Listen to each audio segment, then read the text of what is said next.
வாங்க இன்னைக்கு கடலை மாவு வடை செய்கிறத பற்றி பார்க்கலாம். கடலை பருப்பு ஒரு கப்பு ஊற வச்சுருக்கேன். அது கூட ஒரு ஸ்பூன் பச்சரிசியும் ஊற போட்டிருக்கேன். இனிமேல் இது குறைன்னு அரைச்சி எடுக்கணும். அது கூட நம்மளுக்கு 3 பெரிய வெங்காயம் தேவைப்படும். நான் இன்னும் இது கட் பண்ணி எடுத்துக்கணும். நம்ம சின்ன சின்னதாக கட் பண்ணோம்னா நம்மளுக்கு சாப்பிட்றதுக்கு நல்லாயிருக்கும். 3 பச்சை மிளகாய், சோம்பு சிறிதளவு, இஞ்சி, கருவேப்பிலை சிறிதளவு உப்பு எடுத்துக்கணும். இனிமேல் இதை ரெடி பண்ணலாம். வாங்க கடலைப்பருப்பு அரைச்சிட்டு வந்தாச்சு குறைன்னு. இப்போ வெங்காயம் சின்னதாக நறுக்கியாச்சு. வெங்காயம், பச்சை மிளகாய், இஞ்சி இதெல்லாம் நறுக்கி எடுத்துகிட்டு வந்துட்டோம். கருவேப்பிலையும் சின்னதாக நறுக்கணும்னா கொஞ்சம் நல்லாயிருக்கும். நறுக்கி எடுத்து வந்தாச்சு. இப்போ எல்லாத்தையும் மிக்ஸ் பண்ணலாம் வாங்க.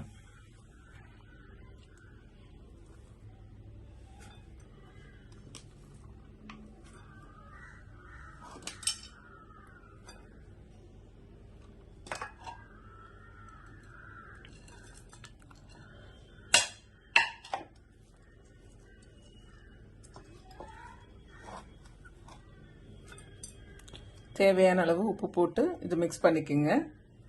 மிக்ஸ் பண்ணிவிட்டு நம்ம எண்ணெயில் போட்டு எடுக்க வேண்டியதான் வடை. இப்போ அடுத்து எண்ணெய் ரெடி பண்ணிகிட்ருக்கேன். வாங்க எண்ணெய் காஞ்சிடுச்சு. இப்போ வடையை போட்டு எடுத்துருவோம்.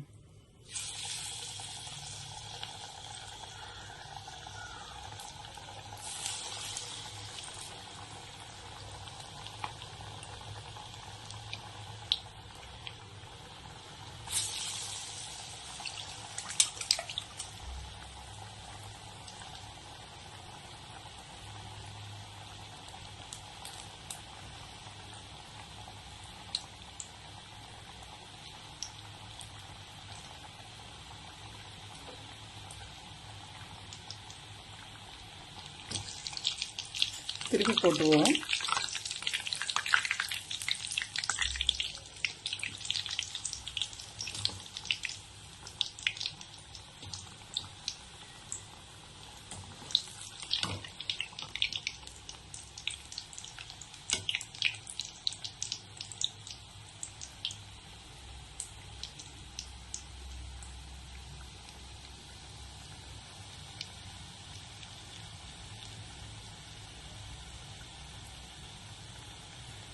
கோல்டன் ப்ரௌன் வந்தோடனே நம்ம எடுத்துடலாம். இன்னொரு தடவை திருப்பி போட்டுப்போம்.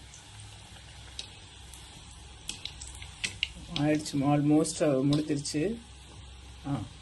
ஒரு 2 மினிட்ஸில் எடுத்துடலாம்.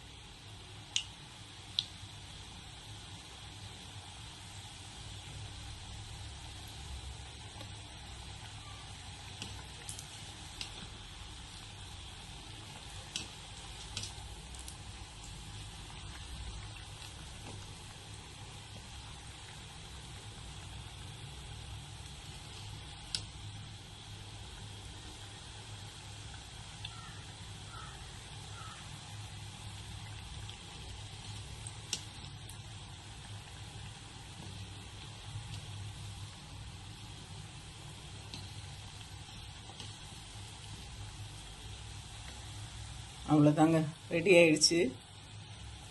வாங்க சாப்பிடலாம்.